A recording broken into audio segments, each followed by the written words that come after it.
The two main competitors of the Valk 4 are the Aosu GTS2M, which is my main, and the QiYi Wuchui, my old main. So the Valk 4 has worse corner cutting than the Wuchui, and it's also a little harder to control than the GTS2, so it doesn't beat either of these cubes outright, but I do find it's faster than them both, which is super important to consider.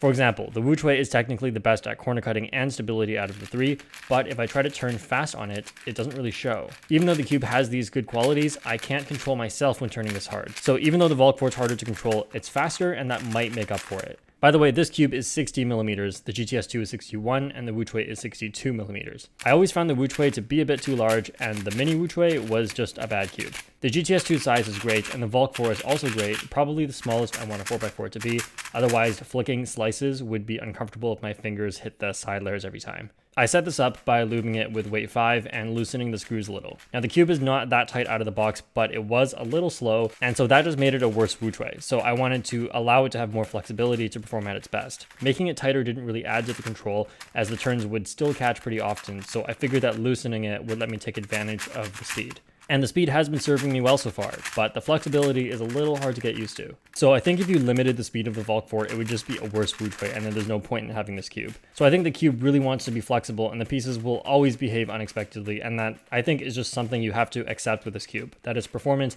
is simply not perfect in a lot of places, but its incredible speed will really make up for it if you do try and take advantage of that. Now, one problem I noticed is corner twists. I've gotten 2 corner twists so far after a few days, which is not bad, but the GTS2 cannot corner twist at all. Although right now, I don't think this will be a major problem.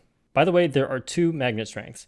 Except that's sort of a lie, because I can't tell the difference. Others have said the same thing, and I found out it says on the bottom of the box, but it's a bit too late for me to figure out which one is which without taking apart the pieces. In my opinion, just get the regular magnet strength, as it most likely will make slice turns easier, like for PLL parity and centers. The outer layers are great, kind of like a GAN 460, but unlike the GAN 460, the inner layers actually work.